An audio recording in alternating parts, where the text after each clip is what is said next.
ममता अब कम बोलेंगी हिंदी। मोदी की यात्रा से पहले दीदी के एक तीर से कई निशाने।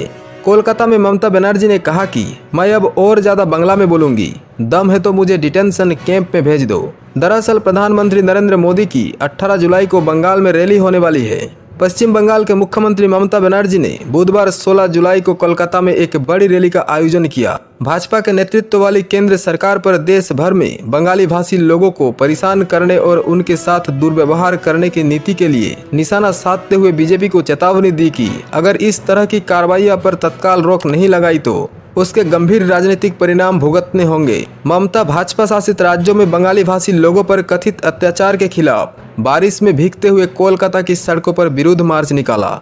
ममता ने कहा कि मैं अब और ज्यादा बांग्ला में बोलूंगी, दम है तो मुझे डिटेंशन कैंप में भेज दो। दरअसल प्रधानमंत्री नरेंद्र मोदी की 18 जुलाई को बंगाल में रैली होने वाली है। ममता इस रैली से पहले बीजेपी के खिलाफ हवा बना रही है। बंगाली अस्मिता की बात करके ममता बनर्जी एक तीर से कई निशाने लगा रही हैं। SIR के विरुद्ध के रणनीति तैयार कर रही हैं।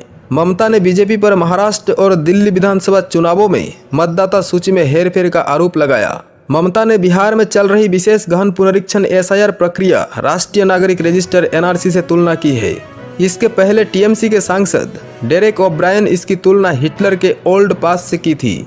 ममता बनर्जी SIR का विरोध पहले दिन से कर रही है। TMC का कहना है कि SIR का असली प्रयोग पश्चिम बंगाल में होने वाला है। दरअसल चुनाव आयोग कह चुका है कि आगामी दिनों में मतदाता सूची का पुनरीक्षण हर उस राज्य में होगा जहां चुनाव होने वाले हैं। बीजेपी ने ममता के बयान को वोट बैंक की राजनीति करार दिया है। बीजेपी नेता शुभेंदु अधिकारी ने कहा कि ममता अवैध बांग्लादेशी घुसपैठियों और रोहिंग्याओं को बंगाली के रूप में पेश कर रही है, जो बंगाल की सांस्कृतिक विरासत का अपमान है। अमित मालवीय ने ममता पर बंगाल को घुसपैठियों का सुरक्षित ठिकाना बनाने का आरोप लगाया है।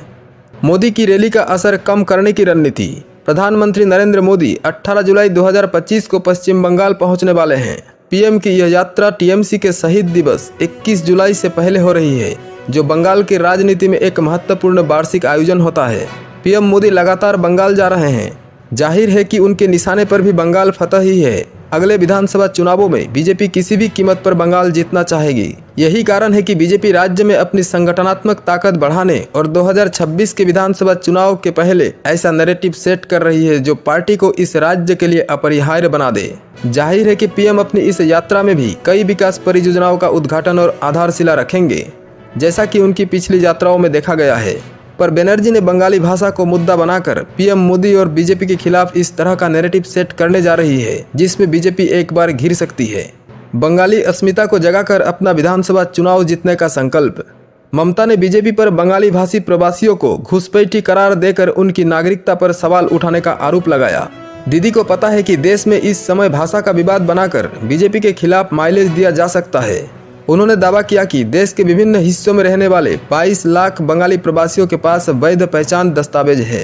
दिल्ली में बसंत कुंज में जय हिंद कॉलोनी में बंगाली प्रवासियों के साथ बिजली और पानी की आपूर्ति काटने और उड़ीसा में 444 बंगाली मजदूरों की नजरबंदी की घटनाओं ने इस मुद्दे को और हवा दी है।